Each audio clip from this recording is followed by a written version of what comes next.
ऐसे लोग जिनसे आप यहाँ मिलने वाले हैं। हम सबसे खतरनाक कैदियों को देखने जा रहे हैं। स्वागत है सी कॉर्ट में, जो कैपेसिटी के हिसाब से दुनिया की सबसे बड़ी जेल है एल सल्वाडोर में। इसे सबसे खतरनाक क्रिमिनल्स को कैद करने के लिए बनाया गया है। जो यहाँ आते हैं वो जिंदा बाहर जाने की उम्मीद नहीं कर सकते। यहाँ से निकलने का कोई रास्ता नहीं है। तुम यहाँ से कैसे बाहर जाओगे? इस छोटे से देश जिसकी आबादी सिर्फ 60 लाख है, उसको इतनी बड़ी जेल क्यों चाहिए? वजह है खतरनाक गैंग्स। कभी पूरे देश पर राज करने वाले इन गैंग्स पर मार्च 2022 से कड़ी कार्रवाई शुरू हुई। राष्ट्रपति नायाब बुकेले के शासन में सिर्फ 16 महीनों में 70,000 से ज्यादा लोग को अरेस्ट किया गया। ये देश की एडल्ट पॉपुलेशन का करीब 2% है। बसों ने रात के अंधेरे में एक सख्ती से तैयार किए गए ऑपरेशन में हजारों गैंग के सदस्यों को जंजीरों में बांधकर सी कॉर्ट पहुंचाया। एक के पीछे एक बैठाए, सिर झुकाए, वो एक ही भीड़ की तरह दिख रहे थे। हथियारबंद गार्ड से घिरे होने के कारण उनमें से किसी ने भी आदेशों का विरोध करने की हिम्मत नहीं करी। एक ही दिन में उनकी जिंदगी पूरी तरह से बदल गई। हम यहाँ के सबसे खतरनाक गैंग लीडर का इंटरव्यू भी करेंगे। 10 मिनट।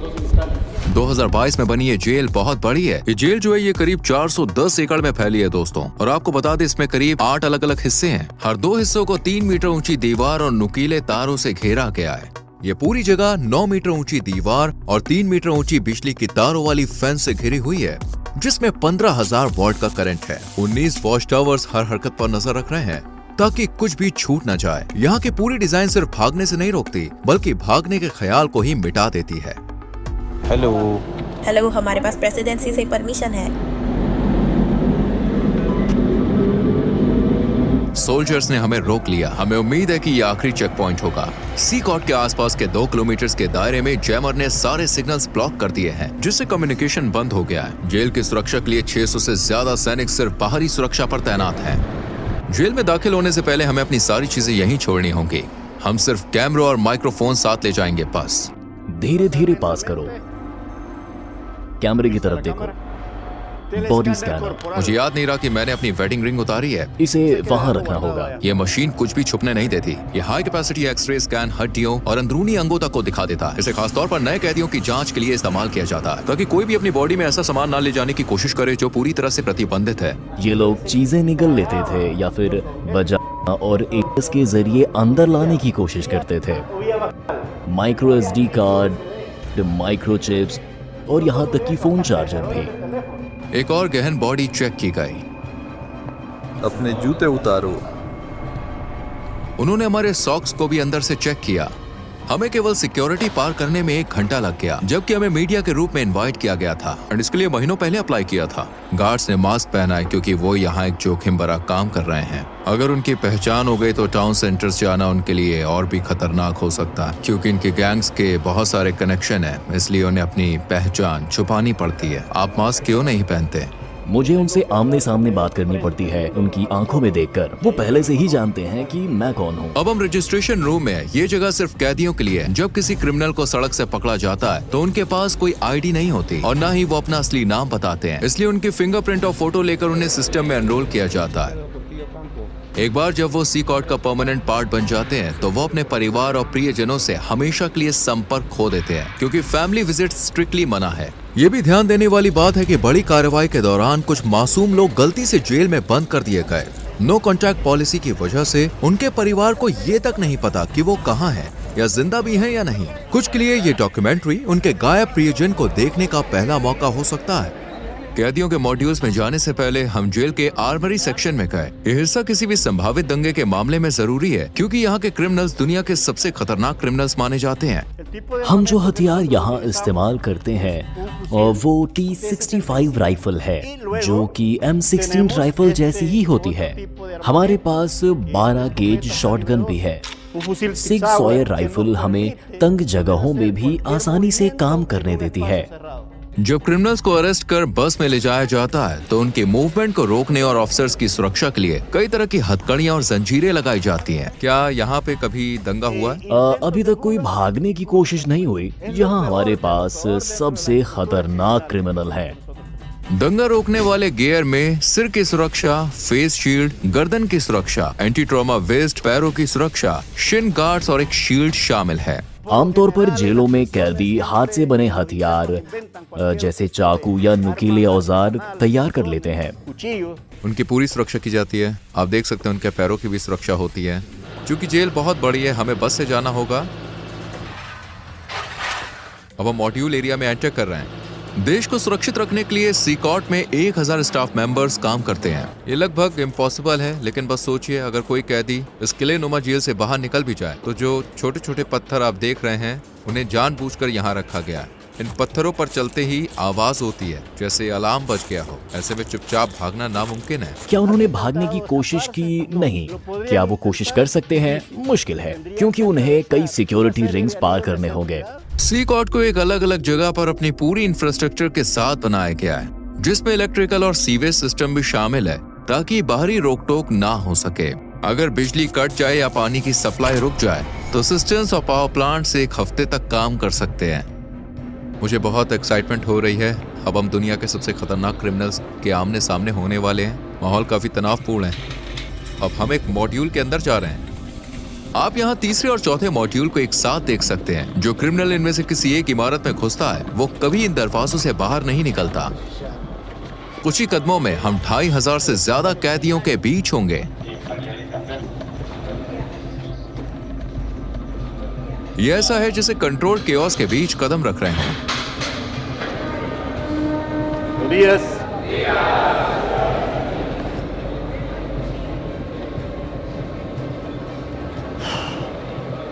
उनकी सारी नजरें मुझ पर हैं। वो मेरे हर कदम को देख रहे हैं। मैं उनकी आंखों से नजरें मिला रहा हूं। यहाँ इतने सारे लोग हैं, मेरे पास शब्द नहीं है। मुझे बहुत बेचैनी महसूस हो रही है। सभी कैदियों ने सफेद शर्ट, शॉर्ट्स और चप्पल पहनी होती है।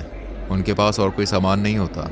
ज्यादातर कैदी मुश्किल से 20-25 साल के होते हैं और गंभीर अपराधों के लिए दोषी ठहराए गए हैं। इतिहास के सबसे कुख्यात क्रिमिनल के पास भी आमतौर पर 20 से 30 पीड़ितों का रिकॉर्ड होता है, लेकिन यहाँ कुछ कैदी सैकड़ों मासूम लोगों की जान लेने के लिए जिम्मेदार हैं। क्या मैं कैदियों से कुछ पूछ सकता हूँ? नहीं, बिल्कुल नहीं। अगर आपके कोई सवाल है तो मैं उनका जवाब दूंगा। अगर वो मुझसे बात करने की कोशिश करें तो आप क्या करेंगे? मैं उन्हें ऐसा करने नहीं दूंगा। वो जानते हैं कि अगर उन्होंने इंस्ट्रक्शंस को फॉलो नहीं किया तो उन्हें सजा मिल सकती है। मुझे जानने की उत्सुकता है कि इन ग्रुप लीडर्स में से किससे मेरा इंटरव्यू होगा।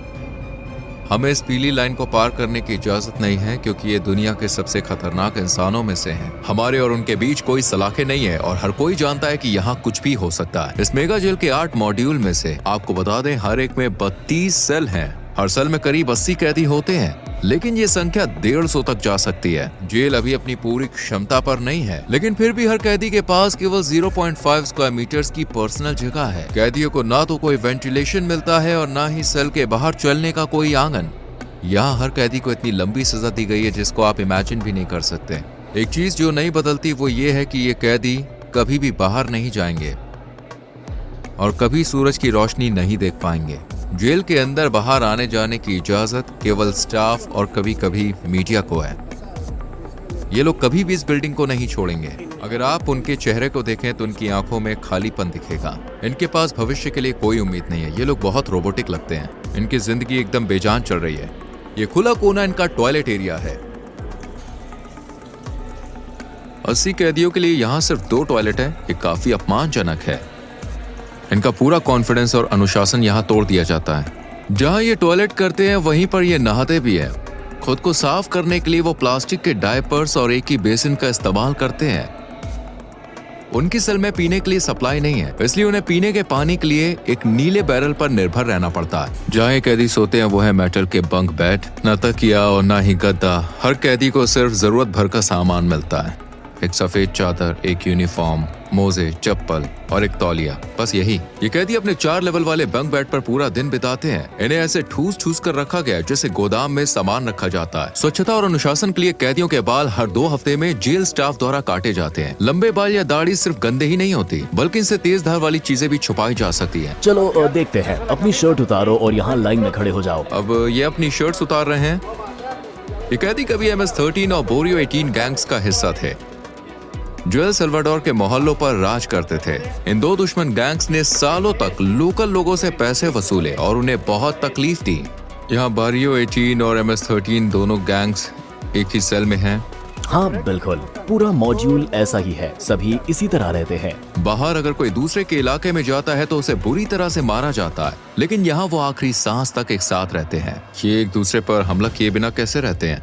इन्हें साथ रहना सीखना पड़ता है। यहाँ ये जेल में है, सड़क पर नहीं। ज्यादातर कैदियों के शरीर पर यहाँ तक कि चेहरे पर भी टैटू है जो उनकी गैंग की वफादारी को दिखाते हैं। MS-13 के लिए टैटू में आमतौर पर शुरुआती अक्षर या नंबर 13 होता है। दूसरे गैंग के मेंबर 18 या 666 जैसे निशान इस्तेमाल करते हैं जो 18 तक जोड़ते हैं और शैतान का प्रतीक माने जाते हैं, या रोमन नंबर्स का इस्तेमाल करते हैं। चेहरे पर गैंग टैटू होना इस बात का साफ संकेत है कि वो संगठन के सबसे बेरहम और बड़े मेंबर्स में से एक हैं। सड़क पर ऐसे व्यक्ति से टकराना मौत को सामने देखने जैसा है। मकड़ी के जाल का टैटू रिप्रेजेंट करता है कि व्यक्ति न्याय व्यवस्था के जाल में फंसा है और लंबी जेल की सजा काट रहा है। शैतान के सींग वाला टैटू अंधेरे का प्रतीक है जो इन लोगों के शैतान की पूजा करने को दर्शाता है। कुछ तो यहाँ तक दावा करते हैं कि उन्होंने अपने काम शैतान के आदेश पर किए हैं। आंसू की बूंद वाला ये टैटू दर्शाता है कि उस व्यक्ति ने किसी की जान ली है। अगर 3 आंसू हैं तो इसका मतलब है कि उन्होंने इतने लोगों की जान ली है कि उनको अब इस चीज की गिनती भी याद नहीं है। अभी हंसो बाद में रो वाक्य वाले जो मास्क है या फिर जो जोकर के टैटू हैं, वो ये संदेश देते हैं कि मुश्किलों में भी मजबूत रहो और परिणामों का सामना बाद में करो। क्या ये सभी लोग वाकई में इतने ज्यादा बुरे हैं? ये किसी और ही लेवल पर है। सबसे खतरनाक क्रिमिनल जो अपनी मानसिकता कभी नहीं बदलेंगे। अगर आप ऊपर की ओर देखें तो वहाँ एक कैटवॉक एरिया है। गार्ड्स लगातार इस ऊंची जगह से कैदियों पर नजर रखते हैं। अगर कुछ भी संदिग्ध होता है तो वो तुरंत कार्रवाई करते हैं। इसके अलावा कैमरों का एक बहुत बड़ा नेटवर्क हर कोने पर 24/7 नजर रखता है ताकि कुछ भी छूट न जाए। मॉड्यूल्स को दिन रात रोशनी से भर कर रखा जाता है। जब सूरज ढल जाता है तब भी लाइट्स हर वक्त जलती रहती है। कैदियों पर लगातार नजर रखी जाती है। मुझे लगता है ये यहाँ होने वाली सबसे मुश्किल चीजों में से एक है। जब वो सोने की कोशिश करते हैं तो अपनी आंखों को रोशनी से बचाने के लिए तौलिए से ढक लेते हैं। यहाँ पर एक पादरी बाइबल से कैदियों को देके कुछ महत्वपूर्ण पाठ पढ़ा रहे हैं। वहीं दूसरी तरफ कुछ कैदी फिजिकल एक्सरसाइज कर रहे हैं। एक ट्रेनर भी मौजूद है। ये इकलौता समय है जब ये कैदी अपनी सेल से बाहर आते हैं।